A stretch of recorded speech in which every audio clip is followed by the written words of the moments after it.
প্রিয় দর্শক বন্ধুগণ নমস্কার, গুড মর্নিং, সুপ্রভাত। আজি নতুন আপডেট ନେଇ ଆସିଅଛି ଆପଣମାନେ ନିହାତି ଦେଖିବା ଦରକାର। ବଙ୍ଗୋପସାଗରରେ ସୃଷ୍ଟି ହୋଇଥିବା ମନ୍ଥା ଘୂର୍ଣ୍ଣିଝଡ଼ଟି ଯାହା ସବୁ କ୍ଷୟକ୍ଷତି କରିଅଛି। ଆନ୍ଧ୍ରପ୍ରଦେଶରେ ଯାହା ପ୍ରଭାବ ବେଶୀ ଦେଖିବାକୁ ମିଳିଛି, ସାମାନ୍ୟ ପରିମାଣରେ ଆମ ରାଜ୍ୟ ଓଡ଼ିଶାକୁ କରିଥିଲା। ଯେତିକି ପରିଛି ସେତିକି ସମ୍ଭାଳିବା କଷ୍ଟକର। ଓଡ଼ିଶାର କୃଷକମାନଙ୍କର ମେରୁଦଣ୍ଡ ଭାଙ୍ଗି ଦେଇଅଛି। ବିଭିନ୍ନ ପ୍ରକାର ପନିପରିବା ନଷ୍ଟ ହୋଇଯାଇଛି। ଧାନ, ମକା, ଭୁଟ୍ଟା ସବୁ ନଷ୍ଟ ହେବାକୁ ଯାଉଅଛି। କୃଷକ ଭାଇମାନେ ଭୁଟ୍ଟାକୁ ଚରାଇ ଶୁଖାଇବାକୁ ଦେଇଥିଲା, କିନ୍ତୁ ଏହା ନଷ୍ଟ ହେବା ଉପରେ ଯାଇଅଛି। ପାଖାପାଖି ଖରାପ ହେବାର ସମ୍ଭାବନା ଅଧିକ ବୋଲି ଅନୁମାନ କରାଯାଉଅଛି। ଦର୍ଶକ ବନ୍ଧୁଗଣ, ଆଜି 31 ଅକ୍ଟୋବର 2025 ଶୁକ୍ରବାର ରାଜ୍ୟରେ ୟେଲୋ ଆଲର୍ଟ ଜାରି ହୋଇଛି ଏବଂ ଆଗାମୀରେ ପିଏମ୍ କିଷାନ ଯୋଜନାର କିଛି ଟଙ୍କା ଦେବେ ବୋଲିକିନା ଅନୁମୋଦନ କରିଅଛି। ଦର୍ଶକ ବନ୍ଧୁଗଣ, ଆମେ ଆପଣମାନଙ୍କୁ ପ୍ରତିଦିନର ଖବର ଦେଇଥାଉ। କେବେ ଓ କେଉଁ ଦିନ ବର୍ଷା, ଶୀତ, ଖରା, ବନ୍ୟା, ବାତ୍ୟା ବିଷୟରେ କେଉଁ ଜିଲ୍ଲାରେ କେତେ ପରିମାଣରେ ହେବ ତାହାର ସଠିକ୍ ଖବର ପ୍ରସାରଣ କରୁ। ପ୍ରତିଦିନ ସକାଳ ସମୟରେ ଖବରଟି ପ୍ରସାରଣ କରାଯାଇଥାଏ। ଏହି ଖବରଟିକୁ ଦେଖିବାକୁ ସମ୍ପୂର୍ଣ୍ଣ ଅନୁରୋଧ। ପୂର୍ବରୁ ଆମ ଚ୍ୟାନେଲଟିକୁ ସବସ୍କ୍ରାଇବ୍ ଏବଂ ଫଲୋ କରିବେ, ବେଲ୍ଟିକୁ ଅନ୍ କରି ରଖିବେ। ଲେଟେଷ୍ଟ ଖବର ସର୍ବପ୍ରଥମେ ପାଇପାରିବେ ବୋଲି ଅନୁରୋଧ। ଏବେ ଜାଣିବା, ମନ୍ଥା ଘୂର୍ଣ୍ଣିଝଡ଼ଟି ଗତି କରୁଅଛି ଉତ୍ତର ପଶ୍ଚିମ ଦିଗକୁ ଏବଂ ଧୀରେ ଧୀରେ ଉତ୍ତର ଆଡ଼କୁ ଗତି କରିବ। ଉତ୍ତରପ୍ରଦେଶ, ଝାଡ଼ଖଣ୍ଡ, ବିହାର, ନେପାଳ ହୋଇ ଗତି କରିବ ପଶ୍ଚିମ ବଙ୍ଗଳା ପଟେ। ଏହା ସବୁ ଜାଗାରେ ଅଧିକ କ୍ଷୟକ୍ଷତି କରିବାର ସମ୍ଭାବନା ଅଛି। ପ୍ରବଳ ବର୍ଷା, ଝଡ଼ ତୋଫାନ ହେବ। ରେଡ୍ ଆଲର୍ଟ ଜାରି ହୋଇଅଛି।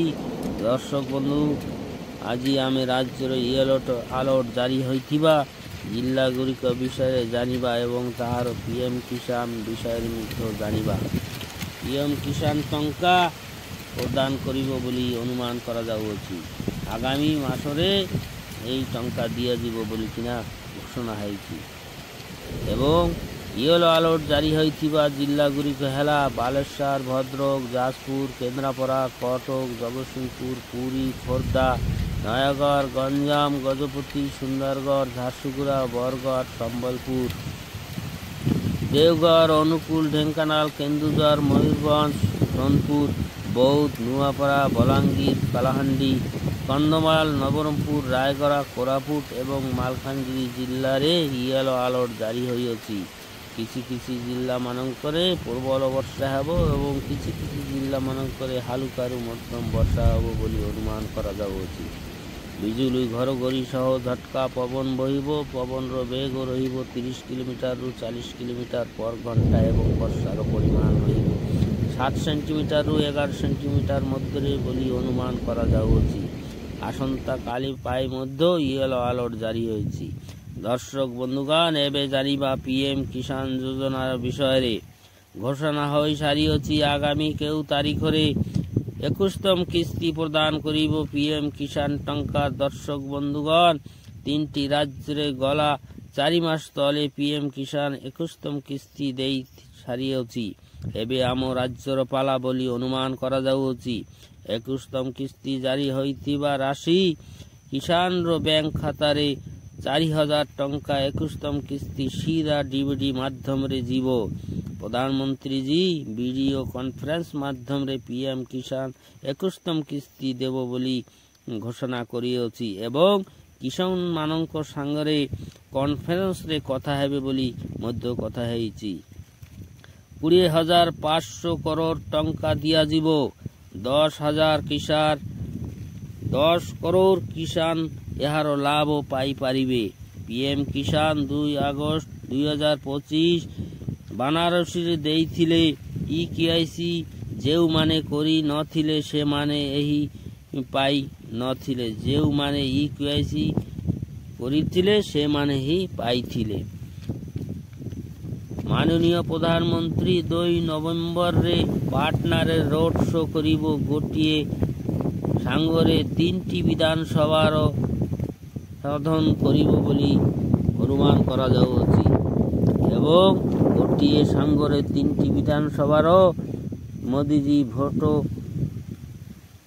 2 नवेम्बर पाटनारे रोड शो हेबारु भाव्य स्वागत हेबो बड़ बड़ बीजेपी नेता माने आसिबे बोली अनुमान करा जाउअछि। बीजेपी तरफरु पीएम किसान योजनार वर्षकु 6000 टंका देइथाय 4 मासकु 2 हजार लाखा प्रदान करथाय। आम भारत वर्षर सबु कृषक माने मोटामोटी 10 करोड़ रु बेसी किसान एहार लाभ पाइथाय। प्रधानमंत्री किसान सम्मान निधि योजनार 21तम किस्ती नवेम्बर मास प्रथम सप्ताह सबु किसान माने एही टंकार लाभ पाई परिबे। मीडिया रिपोर्ट अनुसार बिहार विधानसभा भोट 6 रु 11 नवेम्बर मध्य होउथिबा बेलकु ठीक तार प्रथम दिगरे डीवीडी आकार रे देवे बोली अनुमान करा जाउअछि। सरकार यह विषय रे किसी सठिक घोषणा करि नाही। अनुमान करा जाउअछि कोनोसी तारीख मध्य घोषणा करि नाही। केंद्रीय कृषक मंत्री शिवराज सिंह पहिले अति शीघ्र एही किसान खाता को पीएम किसान टंका 2000 पठा जीवो 21तम किस्ती बोली कहिथिले। कोनोसी सरकारी तारीख घोषित होई नाही। आगामी मासरे 21तम किस्ती अति शीघ्र राशि जमा करा जीवो बोली कहिसंती। जम्मू काश्मीर रे सम्मिलित करिथिले कृषकर कोइनसी कृषकर जमीर मालिकाना हक नाही पट्टा नाही। जदि राज्य सरकार अति शीघ्र एही जमीर मालिकाना कृषक पठाई देवे केंद्र सरकार को तेबे फटाफट योजनार लाभ पाई पारिबे कृषक माने। केंद्र सरकार 3टी राज्य 21तम किस्ती देइथिले 26 सेप्टेम्बर 2025 पंजाब हरियाणा एवं हिमाचल प्रदेश किसान मानक खाता को पीएम किसान टंका 2000 लाखा जाइथिला। प्रबल वर्षा और भूस्खलन जोगु यहाकार कृषक मानकर अनेक क्षयक्षति होइथिबारु एही राज्य को देइथिले किसान टंका।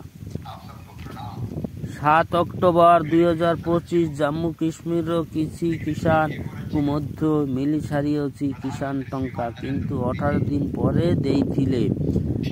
8.5 लाख रो बेसी कृषक खाता को टंका जाइथिला। 171 करोड़ टंका 21तम किस्ती ट्रांसफर करा जाई अछि। केंद्र सरकार प्रधानमंत्री किसान सम्मान निधि पीएम किसान योजनारो 31 लाख बेसी संदिग्ध लाभ चिन्हट करा जाइथिला। जेमिति पति पत्नी 2 जन एही परिवार रो स्वरूप थिले लाभ पाउथिले। ठकी करी नेउथिला सरकारी टंका 21तम किस्तीर जांच हेबा पूर्वरु चिन्हट करा जाइछि सेमानंकु दिया जीव नाही। टंका नेइथिबा लोक टंका फेरस्त करिवे बोली कहिथिले। पीएम किसान योजना नियम अनुसार एक परिवार रे जन ही पाई पारिबे पीएम किसान लाभ। गोटे परिवार रु पति पत्नी भाई यही योजनार लाभ उठाई पारिबे नहीं किंतु एबे यार यही सबु हेबो नहीं। गोटे परिवार रे जन ही पाई पारिबे 2000 टंका पीएम किसान योजना।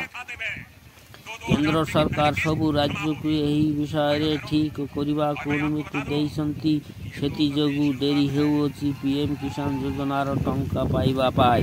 ईकेआईसी समस्त हिताधिकारी को पाई बाध्यतामूलक किस्ती पाइबा पाई समस्त प्रधानमंत्री किसान पंजीकृत चाषी को पाई ईकेआईसी बाध्यतामूलक रहिछि। हिताधिकारी माने निम्नलिखित माध्यम रे ईकेआईसी पूरण करि पारिबे। जेमिति 1 नंबर पीएम किसान पोर्टल रे ओटीपी आधारित ईकेआईसी करिवे। 2 नंबर साधारण सेवा केंद्र सीएससी एवं राज्य सेवा केंद्र एसएसके रे बायोमेट्रिक आधारित KYC କରିପାରିବେ। 3 ନମ୍ବରରେ କୃଷକମାନଙ୍କ ଦ୍ୱାରା ବହୁଳ ଭାବେ ବ୍ୟବହୃତ ହେଉଥିବା ପ୍ରଧାନମନ୍ତ୍ରୀ କିଷାନ ମୋବାଇଲ ଆପ୍ ମାଧ୍ୟମରେ ପ୍ରମାଣିତକରଣ ବା ଆଧାରିତ KYC କରିପାରିବେ। ପ୍ରଧାନମନ୍ତ୍ରୀ କିଷାନ ହିତାଧିକାରୀଙ୍କ ସ୍ଥିତି ଯାଞ୍ଚ କରାଯାଉଅଛି। ଏହି ପଦକ୍ଷେପଗୁଡ଼ିକ ଅନୁସରଣ କରନ୍ତୁ। ପ୍ରଧାନମନ୍ତ୍ରୀ କିଷାନଙ୍କ ସରକାରୀ ୱେବସାଇଟ୍ ପରିଦର୍ଶନ କରନ୍ତୁ। ଲାଭକାରୀ ସ୍ଥିତି ଉପରେ କ୍ଲିକ୍ କରନ୍ତୁ। 3 ନମ୍ବରରେ ଆପଣଙ୍କର ଆଧାର ନମ୍ବର କିମ୍ବା ଆକାଉଣ୍ଟ ନମ୍ବର ପ୍ରବେଶ କରନ୍ତୁ। 4 ନମ୍ବରରେ ଡେଟା ଆପଣଙ୍କ ଉପରେ କ୍ଲିକ୍ କରନ୍ତୁ। 5 ନମ୍ବରରେ ସ୍କ୍ରିନରେ ପ୍ରଦର୍ଶିତ ଆପଣଙ୍କର ହିତାଧିକାରୀ ଓ ଦେୟ ସ୍ଥିତି ଦେଖନ୍ତୁ। ଦର୍ଶକ ବନ୍ଧୁ, ଆଉ ଗୋଟେ ଯୋଜନା ଅଛି, କୃଷକ ବିଦ୍ୟା ନିଧି ଯୋଜନା 2025 CM କିଷାନ ଟଙ୍କା ପାଇବା ପାଇଁ ଆବେଦନ କରନ୍ତୁ। ମିଳିବ 60,000 ଟଙ୍କା। ଆବେଦନର ଶେଷ ତାରିଖ ହେଲା 30 ନଭେମ୍ବର 2025 ପର୍ଯ୍ୟନ୍ତ। ଦର୍ଶକ ବନ୍ଧୁଗଣ, ଦୈନିକ ଭାସ୍କର ଲେଖିଥିଲେ, PM କିଷାନ ସମ୍ମାନ ନିଧିର 21ତମ କିସ୍ତି ନଭେମ୍ବର ମାସରେ ମିଳିବ।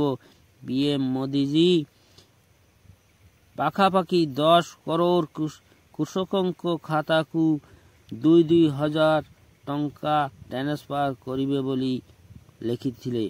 ଦର୍ଶକ ବନ୍ଧୁଗଣ, ଏହା ଥିଲା ଆଜିର ମୁଖ୍ୟ ଖବର। ଦେଖା ହେବ ଆଗାମୀ ଭିଡ଼ିଓରେ।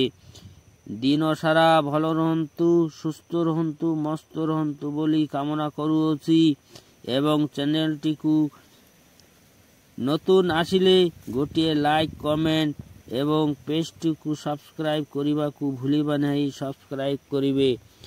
ଧନ୍ୟବାଦ।